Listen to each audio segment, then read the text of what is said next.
ir 1. ceturkšņa pēdējā diena, un es braucu uz skolu.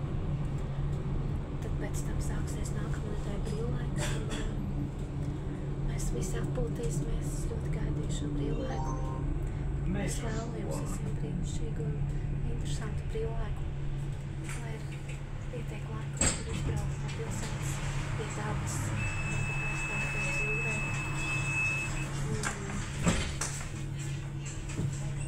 Lai tiešām